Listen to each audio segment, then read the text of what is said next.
Terima kasih Anda masih bersama kami. Bagi Anda yang baru saja bergabung, kami hadirkan kembali 3 berita utama hari ini. Cabut PPKM, pemerintah Kota Solo mulai menerapkan lepas masker di lingkungan Balai Kota Solo.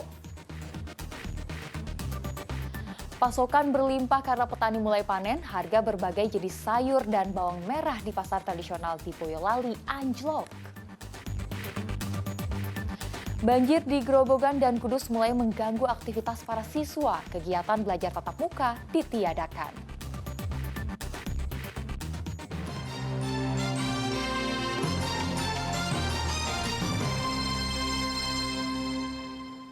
Kita ke informasi selanjutnya. 2 pemuda yang tenggelam di Kabupaten Kudus akhirnya ditemukan. Keduanya adalah korban yang jatuh dari perahu di area persawahan yang terendam banjir pada hari Minggu lalu.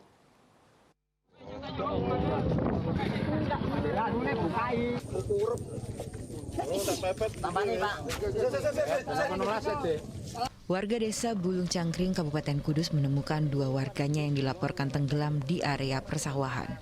Kedua korban adalah Fendi dan Mustaqim yang berusia 20 tahun. Dari hasil pemeriksaan tim medis, keduanya meninggal karena tenggelam pada hari Minggu kemarin. Jenazah keduanya ditemukan mengapung di area persawahan pada Selasa kemarin. Pencarian keduanya sempat terkendala cuaca ekstrim. Korban dua-duanya alhamdulillah bisa ditemukan oleh warga. Dan hasil pemeriksaan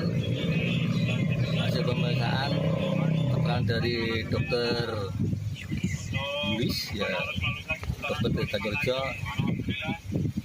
hasilnya murni tenggelam.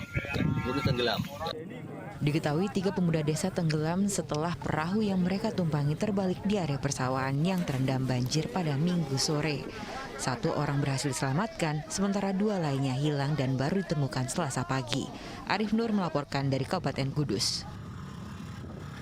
Masih dari Kabupaten Kudus, ratusan warga desa Dusun Goleng terisolasi karena banjir. Petugas mengerahkan perahu karet untuk evakuasi warga. Dengan menggunakan perahu karet, petugas mengevakuasi korban banjir di Dusun Goleng, Desa Pasuruhan Lor, Kecamatan Jati, Kabupaten Kudus. Akses jalan yang terendam banjir lebih dari 1 meter membuat warga tak bisa bergerak. Warga harus dievakuasi dengan perahu untuk bisa keluar dari pemukiman mereka. Sekitar 400 warga Dusun Goleng sudah mengungsi. Posko kesehatan dan dapur umum juga telah siaga. Evakuasi warga Goleng yang terdampak banjir, ya. Sementara yang kita evakuasi adalah 100 kakak, kita bawa ke tempat pengungsian dan juga ada yang minta ke tempat saudaranya. Dan juga pagi hari ini kita melaksanakan pengobatan gratis yang dilaksanakan oleh Polres Polres, ya, kurang lebih diikuti warga yang terdampak akibat banjir, yaitu rata-rata gatal dan batuk pilek. Tak surutnya banjir membuat pengungsian di Desa Jatiwetan, Kabupaten Kudus penuh. Tak hanya itu, warga yang bertahan di rumah mulai mengeluhkan penyakit kulit. Banjir yang tak kunjung surut membuat pengungsian tak lagi bisa menampung. Di Kabupaten Kudus, lokasi pengungsian di Desa Jatiwetan sudah penuh. Ada 273 jiwa yang mengungsi di sini. Agar tetap nyaman, petugas terpaksa menolak jika ada pengungsi yang datang. Mereka yang baru datang akan dialihkan ke gedung DPRD. Kami dari tim relawan pengungsi telah mohon maaf menutup tempat kami karena sudah penuh, dan untuk kenyamanan kesehatan nanti untuk selanjutnya kalau ada lagi pengungsi kami alihkan ke gedung DPR. Di sisi lain, meski banjir mencapai 1 meter, 2.300 warga memilih bertahan di rumah. Karena sudah sepekan hidup dengan air banjir yang kotor, warga mulai mengeluhkan sakit kulit. Petugas yang biasanya bersiaga dan menyambangi rumah warga tak terlihat dalam sepekan terakhir. Sepekan ini belum ada. Biasanya dari Pokesmas turun ke sini. Ini belum pernah ada, ya? Pokesmas, terus kesehatan Margirayu biasanya standby di di masjid. Tapi sepekan ini belum. Banjir di Kabupaten Kudus telah meluas di 22 desa yang tersebar di 5 kecamatan. 771 jiwa mengungsi di 10 titik lokasi pengungsian. Arif Nur melaporkan dari Kabupaten Kudus. Terendam banjir sejak sepekan terakhir, aktivitas belajar tatap muka di Sekolah Dasar Negeri 1 Lemah Putih, Kabupaten Grobogan ditiadakan. Hal serupa juga dialami 16 sekolah dasar di Kabupaten Kudus. Banjir yang tak kunjung surut membuat aktivitas belajar mengajar di SD Negeri 1 Lemah Putih Kabupaten Grobogan masih terhenti. Banjir setinggi 60 cm membuat kegiatan proses belajar mengajar berlangsung secara daring. Hanya guru yang datang ke sekolah untuk menyelamatkan dokumen dan inventaris sekolah. Ketinggian air itu setinggi lutut orang dewasa. Untuk anak-anak terpaksa belajar di rumah, kegiatan belajar daring dari rumah. Kemudian Bapak dan Ibu guru beserta Pak Babin Kantip dan Pak Babinsa bekerjasama untuk mengamankan aset yang masih bisa diselamatkan. Banjir terjadi sejak 31 Desember lalu. Tingginya intensitas hujan membuat Sungai Lusi meluap dan merendam desa Lemah Putih. Banjir di lingkungan pendidikan juga dialami 16 sekolah dasar di Kabupaten Kudus. Tingginya banjir membuat aktivitas belajar tatap muka ditiadakan. Seluruh siswa belajar secara daring. Meski banjir berangsur surut, intensitas hujan masih tinggi.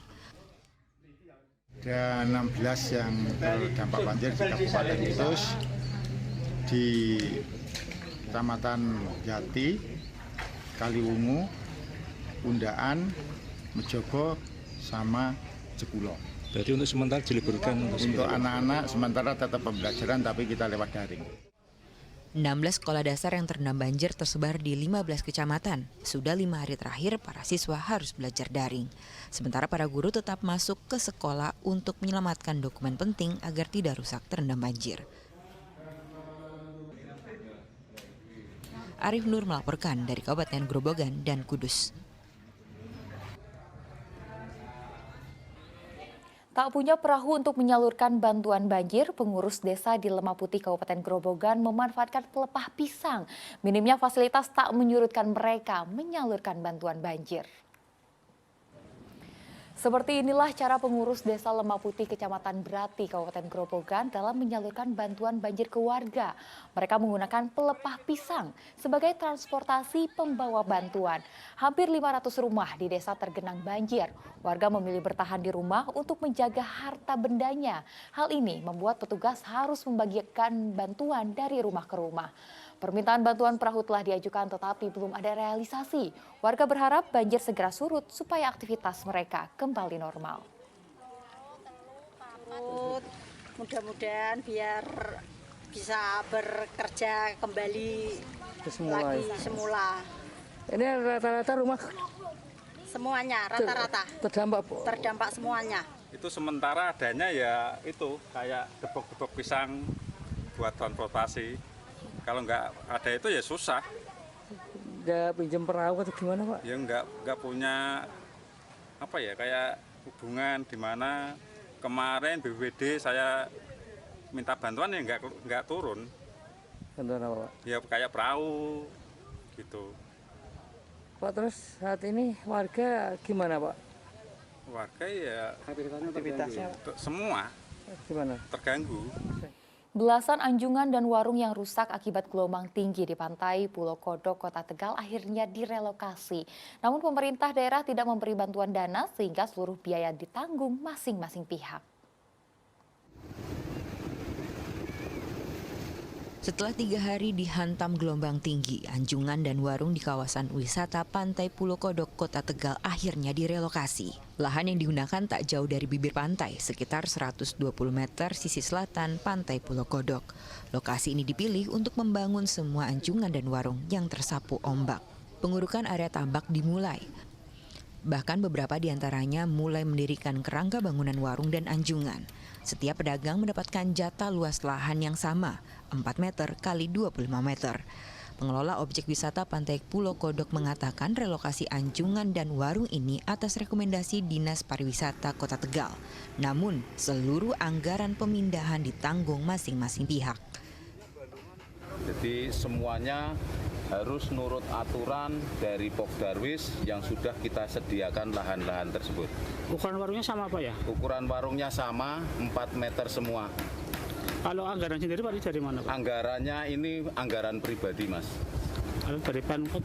Dari Pemkot malah tidak ngasih anggaran, dia menyarankan ya dari lokasi ini dimeteri, lah nanti yang mau bikin warung ya nanti bikin sendiri.